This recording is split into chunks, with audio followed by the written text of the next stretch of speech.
कल महागठबंधन की बैठक हुई जिसमें सभी छोटे बड़े जितने भी उसके दल थे, जो उसके घटक दल हैं, वो शामिल हुए। और जितने भी जिला अध्यक्ष थे उनके, वो सारे जिला अध्यक्ष उसमें शामिल हुए। और महागठबंधन की बैठक लगभग दीघा में 3 घंटों तक चली। 3 घंटों की बैठक में जो बात निकल के आई कि किस प्रकार से एनडीए को हराना है, या खास करके उसमें भाजपा की बात की गई कि किस प्रकार से भाजपा को हराना है। उसमें यह भी दुख जताया गया कि जो हम लोगों का मुख्य हथियार था, यानी जातिगत राजनीति की जो बात हो रही थी, यानी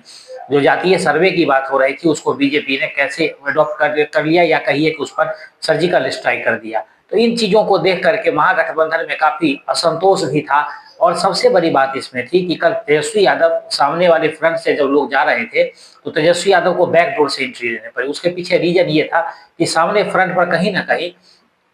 जो कैमरे लगे हुए थे, उसके सवाल जवाब से, पत्रकारों के सवाल जवाब से वो बचने की कोशिश कर रहे थे।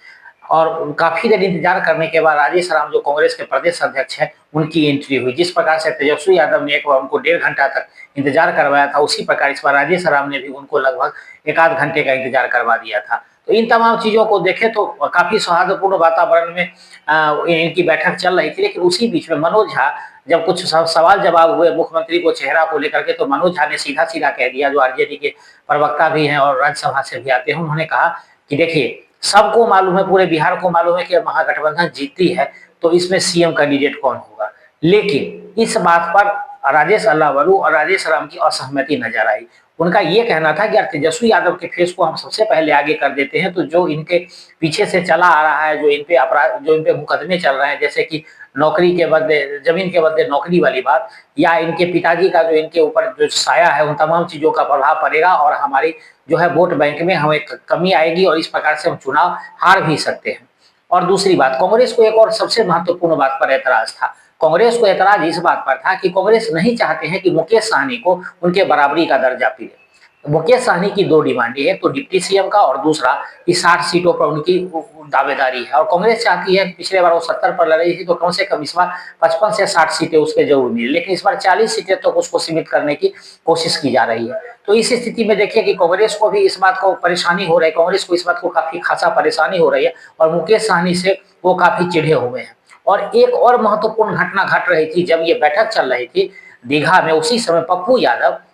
जिनकी पार्टी जाप है, उसके सभी, जिनको उनके जो नेता थे, उनको पटना में बुला करके वो मीटिंग कर रहे थे। यानी कांग्रेस का प्लान बी भी तैयार है कि तेजस्वी यादव से अगर बात नहीं बनती है, तो पहले भी मैं कार्यक्रम में बता चुका हूं कि प्रशांत किशोर के साथ जाकर के उसके बाद उनके जो मुख्य जो इनके हथियार है वो पप्पू यादव, यानी कि तेजस्वी यादव के खिलाफ किसको खड़ा किया जाए। मतलब एक ओबीसी लीडर होना चाहिए, अति पिछड़ा समाज से तो राजेश राम आ जाते हैं, और ओबीसी से एक लीडर चाहिए था, पिछड़ा समाज से चाहिए था, तो उसमें इनके आ जाते हैं पप्पू यादव। तो इस स्थिति को देखते रहिए, देखने से ये पता चलता है कि कांग्रेस पूरी तरह से इस बार फ्रंट फुट पर, और नहीं चाहती है कि मुकेश सहनी कहीं उनके समानांतर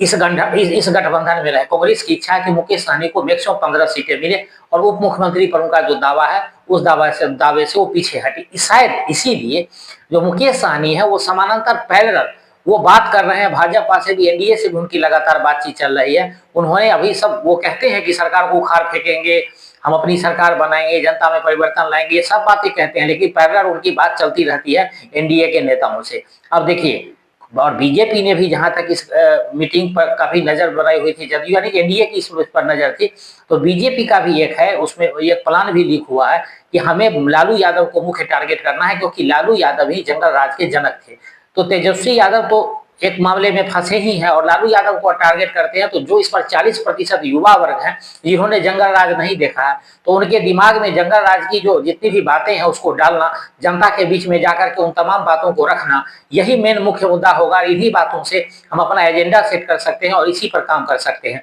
अब उनका कहना है, और वही महागठबंधन का सोच है कि इस बार किसी न किसी रूप से, जैसे एक एजेंडा उनके हाथ से चला गया है जातिगत जनगणना वाली बात, तो अब वो चाहते हैं कि करप्शन और भ्रष्टाचार की बात करें। तो करप्शन और भ्रष्टाचार की बात इस प्रकार से वो कर रहे हैं कि हर स्तर पर भ्रष्टाचार हो रहा है, इसी को मुख्य मुद्दा बनाएंगे। बेरोजगारी, पलायन, इन तमाम चीजों को, लेकिन बेरोजगारी पलायन पर तो पहले भी चुनाव लड़ा जा चुका है, और प्रशांत किशोर ने भी बेरोजगारी वाली बात पर कही कि सरकारी नौकरी हर किसी को नहीं दी जा सकती है, और जितनी संभव हो सकती थी उतना इस सरकार ने दिया है, और हाँ, जब वैकेंसी खाली होगी तो उनको नौकरी जरूर मिलेगी। तो इन चीजों को देखिए, तो इसमें साफ ये इस बात तो जाहिर हो रही है कि इस बार महागठबंधन भी काफी मुश्किल में है। एनडीए के लिए जिस प्रकार रास्ते कठिन हैं, उसी प्रकार महागठबंधन के लिए भी इतना आसान नहीं है कि अपने घटक दल को साथ लेकर के चलना चुनाव तक, और चुनाव में उनके साथ शिरकत कर लेना, क्योंकि कई और छोटे भैया उनके जो दल है वो इस कार्यक्रम से नदारद भी हो गए थे बीच में ही। तो इन सब बातों को अगर आप देख लीजिए तो आप इसमें यही लगता है कि महागठबंधन में तेजस्वी यादव को जिस प्रकार कल पोस्टर में अकेले तेजस्वी